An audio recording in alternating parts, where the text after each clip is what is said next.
What is up, YouTube? Okay, Brigger Mighty here. I know I said in my last Vlogmas that I would post a review, a reactionary review of Spider-Man No Way Home. Because, like, in my last video, I was in the parking lot, and I was like, oh, this is my pre-thoughts. This is my before thoughts. And, well, here's the review. Because I got out of the movie at, like, 11:10. Like, 11:10, I was in my car.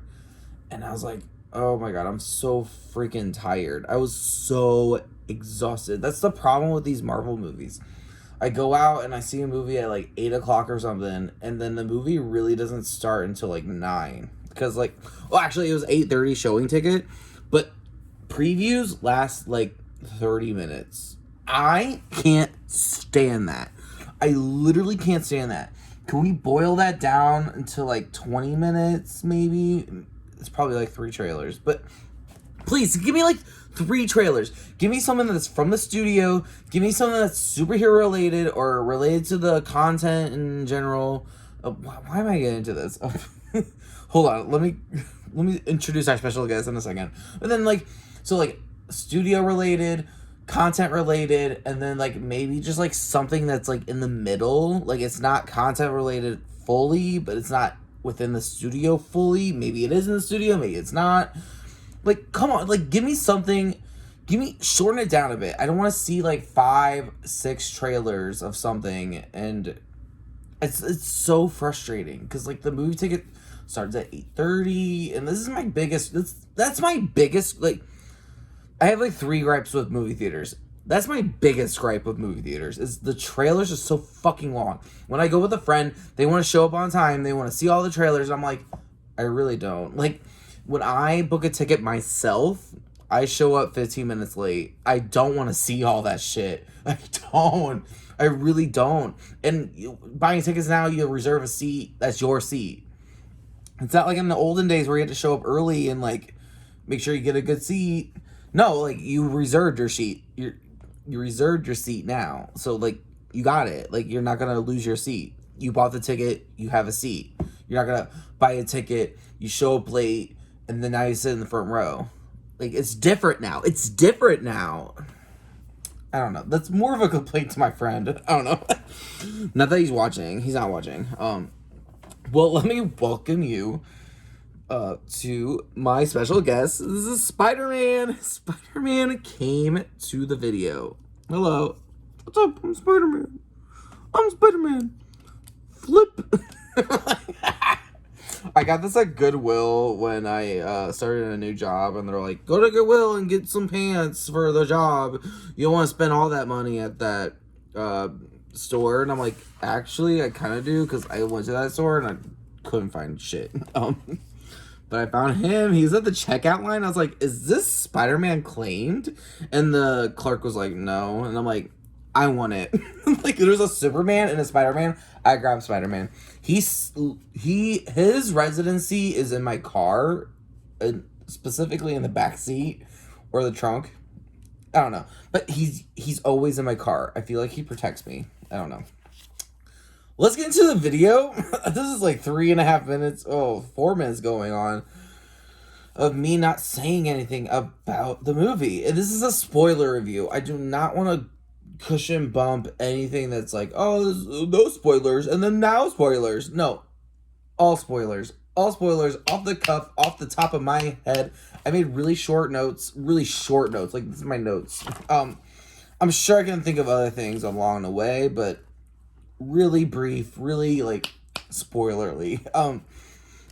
Let's get into, okay, so like my initial reaction, I'm very sad. Like, I'm like so sad about that.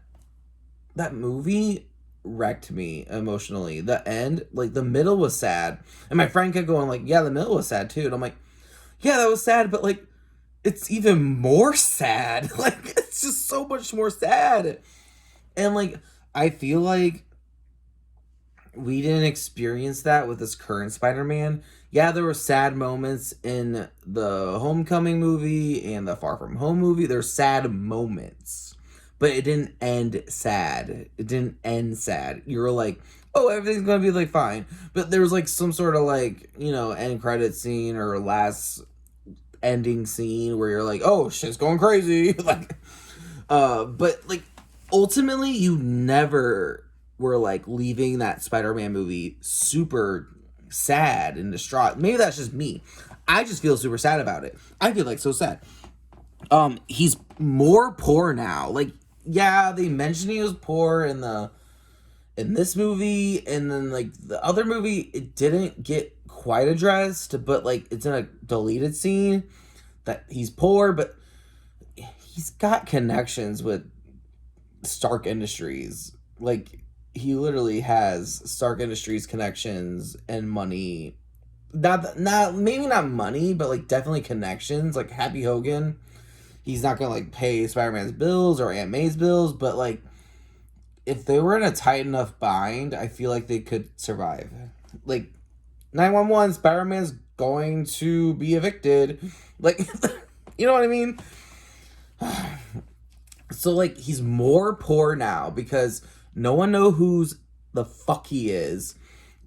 Spider-Man or Peter Parker. No one knows who the fuck he is. He has no credentials. I saw him slam down a bunch of books that had GED on it. I'm like, I'm not worried about you because I know you're super smart, but like, damn, that's a big reset. It's a big reset. And I feel like they're resetting this specific Spider-Man to bring more adult stories and also like pull him away from the MCU. Not that he's going to be ripped away from it, but like he's slowly making his way out. Because this is a Sony movie through and through. Like, it's a Sony movie through and through. Disney and MCU have like a little touch and go moment with it. And it's just like, but it's mainly Sony. Like, it's literally Sony's. Because Sony owns either all of Spider-Man and Disney just has it licensed to them, or they own a big chunk of Spider-Man. So, but he's poor now. He's poor now, and not that that's so sad, but like the more sad fact is like no one knows who the fuck he is. Like, I guess that like really just like reverted him back to square one. He's a loser. He's a nerd. He's a nobody. So like it really just refreshed the character, and I get it. But that's so sad because we spent 2-3 movies learning about his friends, learning about his life and all that stuff, and everything just like disappeared. Like literally disappeared. And I'm like really sad about that, I guess. And he's all alone. He's all alone. I'm like, I don't like seeing my hero being all alone, and I get like that's where a lot of character growth comes from. But I'm also like, I loved this character for so long, and now you're gonna like treat his life like garbage now. It's like, oh, so unfair. So unfair, but I get why. I'm just I can't help but feel like dissatisfied, or not dissatisfied. I'm very satisfied, but distraught. I'm very distraught leaving it. I'm like, oh no, poor Peter. Like, I just feel so bad for him now. And it shouldn't be like that. I should like look up to Peter Parker. And now I'm like, oh no, what are you gonna do? I need a Spider-Man movie. And they're never gonna not make a Spider-Man movie. Because if they don't, then Disney gets it right back. Like, that's sad but funny. Anyway, so moving on. Oh, I want to save this one for later. Norman's return was like frosting on the cake.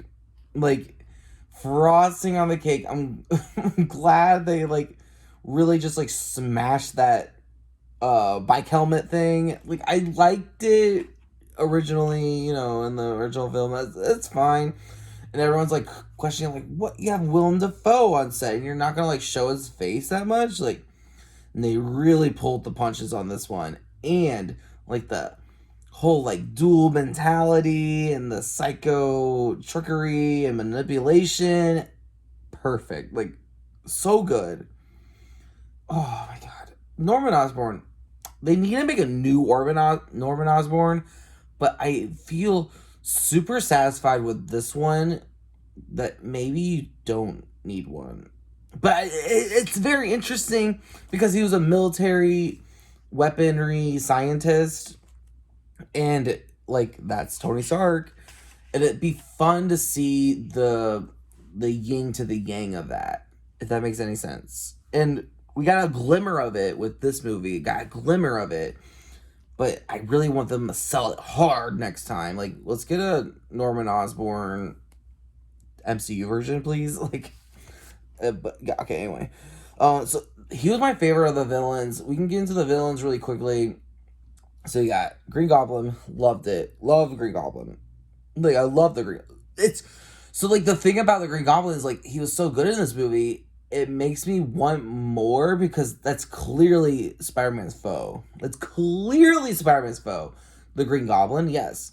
And then Dr. Octavius. I really liked I liked his character a lot.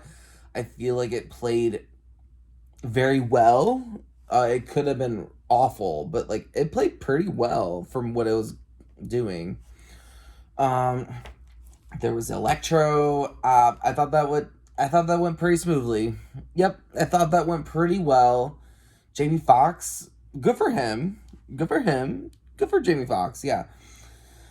Sandman was kind of like the heart of the villains, not the like. He was sort of like the reluctant, like, there's hope here, like we could get helped, and he was like the one out of all the villains that wasn't a scientist. He was just a bank robber, and he had a issue with his daughter and stuff. So like, he had like hope for the Spider-Man to help him out, and I'm just like, I really hope that worked out for him. I guess we won't see that play out, but I really hope that worked out for him for the better, because I thought it was like really weird that they had him in the third movie anyway, but I also like, he was like a good part. Like, I liked his part. I like Spider-Man 3. No Spider-Man 3 hate in the comments. Please, if there's Spider-Man 3 hate, I'm gonna ignore it. Like, come on. I like that movie a lot, by the way. Anyway, it's trash, but I liked it. And they kept, dude, okay. Oh, and then Lizard. Okay, so we'll get into Lizard, and I want to talk about this other thing. Lizard was there. He was just there. He did have one line that, he had a couple lines. I wonder if he got paid pretty well, but, he had a couple lines where, like, it led to, like, the actual plot and the actual villain, and I was like, I think I see it coming. And then I saw it coming. I don't know. There's a lot about this movie where it's like, I think you're setting up something, and then they set it up, and I'm like, I see it. Cool. Thank you. And then there's other part where I was like, you set that up. Don't set that up. And then we'll get to it later. But Lizard was there. The Lizard was there. He was just there. He was fine. He was fine. They kept his CGI pretty accurate though. Like, that was pretty cool, I guess. I guess he just like copy and paste. Anyway, okay, so speaking of villains, they mentioned Harry Osborn like a couple of times. Like, more than like a couple of times, I guess. And I was just like, that's James Franco. That's the accused sexual harassment actor / director. Like, what? They kept mentioning him. They would never mention by name. They never said Harry. They never said any of that. They said, my son. Oh, my best friend. And I'm like, the whole time I'm thinking like, James Franco. James Franco. James Franco. I get it. I respect that they like had like space. You know, they're like, oh, let's not bring up James Franco. Let's just have his character like semi-mentioned. Alright, that's the end of the villains part. The Trinity. I feel like the Trinity. So I got my hopes during the rumors of Andrew Garfield and Tobey Maguire. I muted everything about them. I muted everything about them. I muted everything about Spider-Man on my Twitter. Muted everything about, but everything involved with Spider-Man, the actors and everything. I even muted like Kristen Dunst and like Emma Stone. I was pretty freaking wrecked. I was like, I don't want to hear anything about this movie. I just want to be surprised and enjoy it. And then that's what I did. It really helps, by the way, because there's a lot of hype around this, and a lot of people are like, oh yeah, it got spoiled for me like 2 weeks ago because I watched some sort of pre-screening recording or whatever. I'm like, oh, okay, well, I'm not going to get into that because I would like to experience the movie, and that was great. I love that. But okay, so the Trinity. So I like shielded myself from like knowing anything about those guys' involvement in the movie, and I heard a glimmer from one of my trusted reviewers, and they said, "Oh, he's in it, but they're in it, but they're not in it like very long." And I got my hopes, like I got expectations down like a little bit because I was like, not in it very long. That's sad. If they're not in it very long, like are they in it for like 20 minutes? 15 minutes? They just pop in and say, hey, what's up? And then they leave. Like, what is not very long? And you know what? That helped because they were in it more than I thought they would be. And I was eating and gobbling and gagging on everything they were saying. Everything. Oh my god, like the scene where they're like going like back and forth, the three of them, you can tell it was filmed during COVID. But when they're going back and forth about their different personal spider lives, and it was just like, oh my god, this is so wholesome. And it's like clearly made for the fans. Clearly the whole script of that scene was made for the fans. Like if you're a fan of the Spider-Man films, this is for you. Like that scene was for you. It was like the present for Christmas that you never thought you needed. Anyway, I thought so standout moments from the Trinity.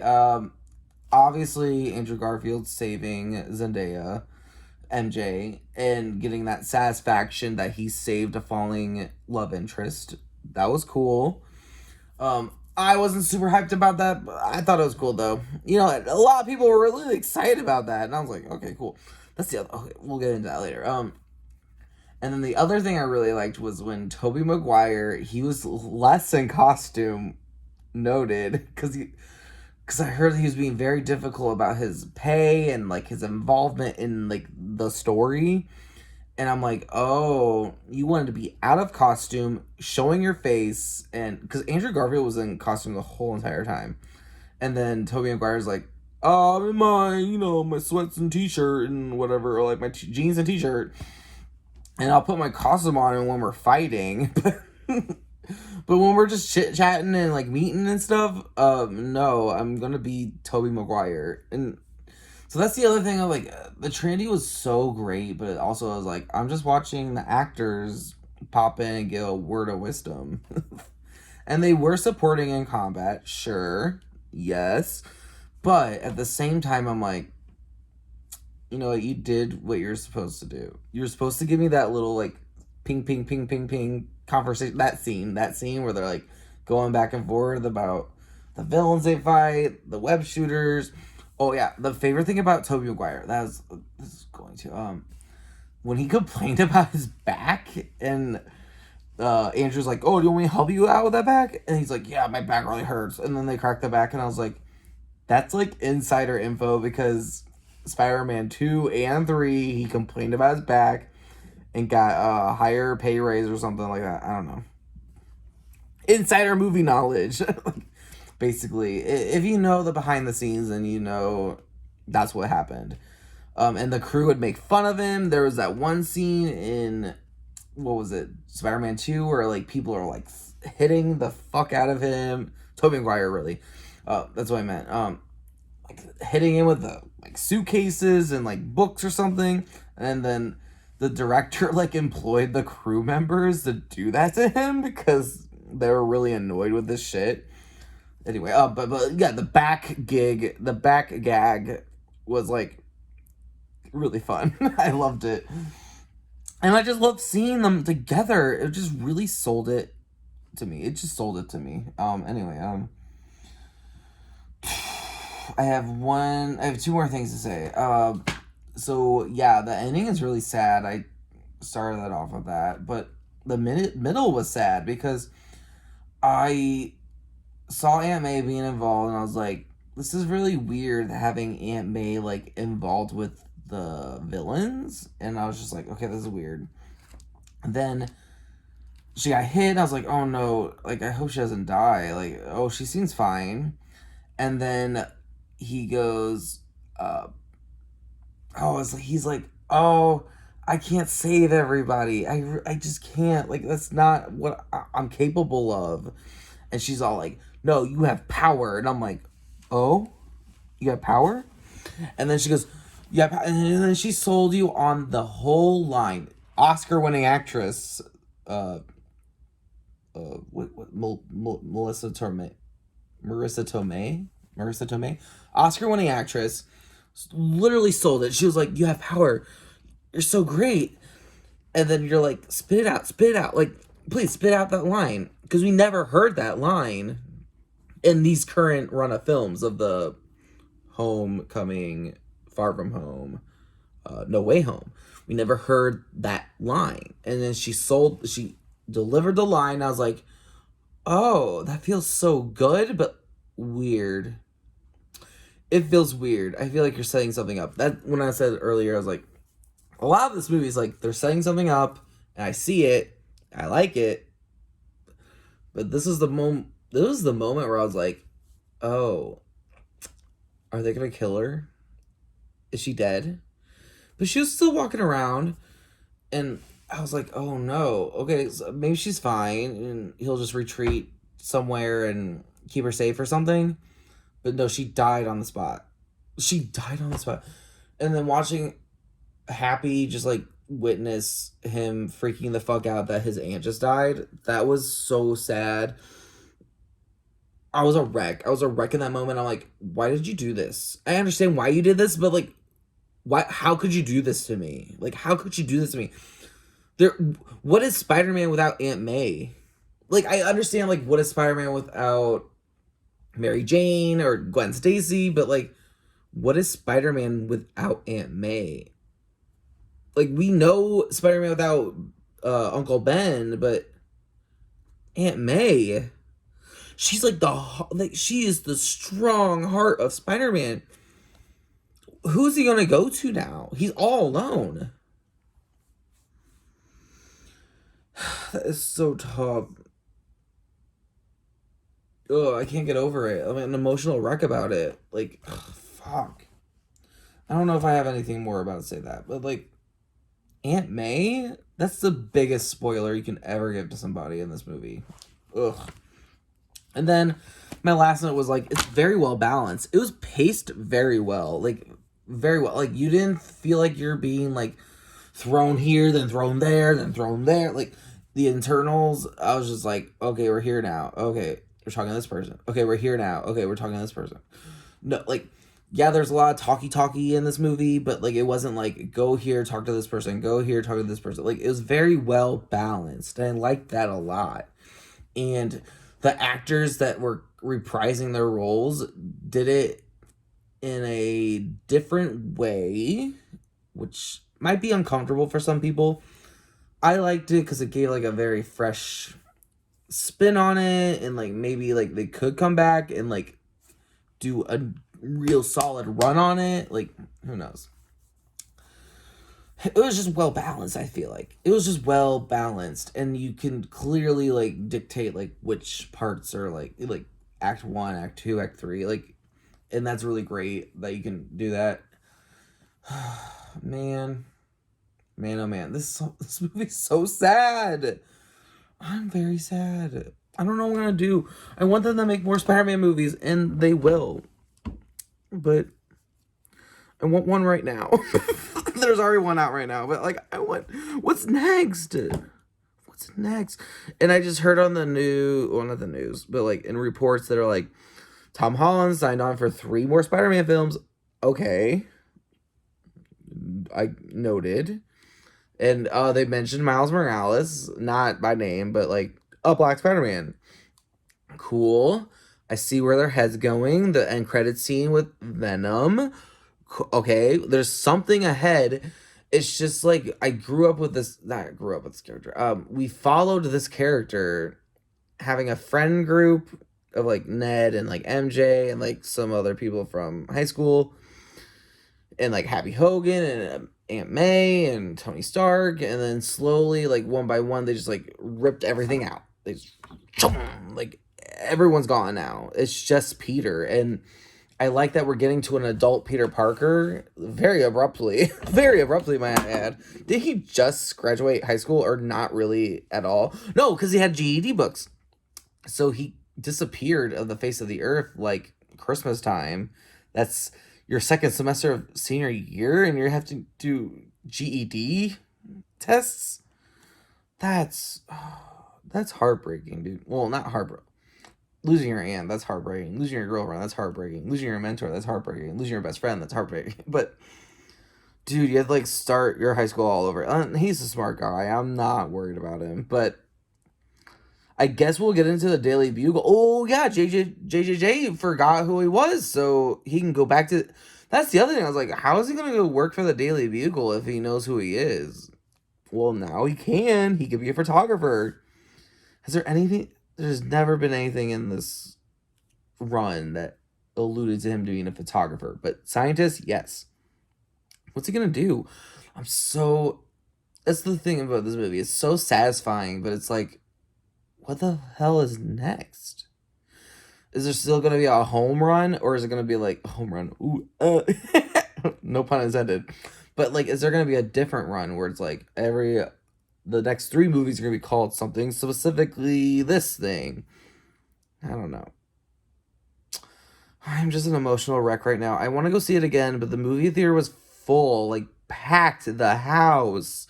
I was wearing my double mask. The person next to me got COVID last week, and I was like kind of nervous. So I could have COVID in like 2 weeks. Who the fuck knows? I'm vaxxed, but whatever. I want to go back and see it, but like the crowds that were so intimidating. I don't want to go back and like wear a double mask again for 2 hours. Yeah, I can wear a mask for 2 hours, but like just like that thought of like, oh my god, I could get COVID at any moment now. I'm gonna go to a matinee. Oh, the holidays are coming up. That means matinees are gonna be more packed. Anyway, but yeah. That was my Spider-Man review. It was a great movie. It was a great movie. Out of all the Spider-Man movies, it's probably my 3rd favorite movie. Let's be honest. I liked my favorite Spider-Man movie is Homecoming. Yes. My second favorite Spider-Man. I'm talking about live action. The Into the Spider-Verse is not included. Not that I'm not including it on purpose. It's just like I'm trying to speak upon live action. So yeah, first one, Homecoming, and then my second one is like probably Spider-Man 2.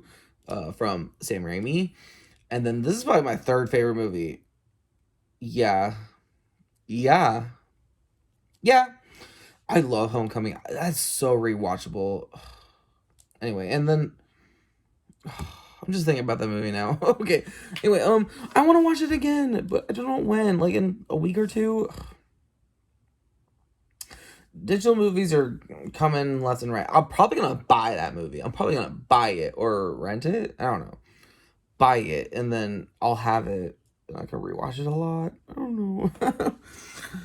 But anyway, this is Vlogmas Spider-Man movie review. Until next time, man, I'm an emotional rag. Until next time, Pricker Mighty. Bye.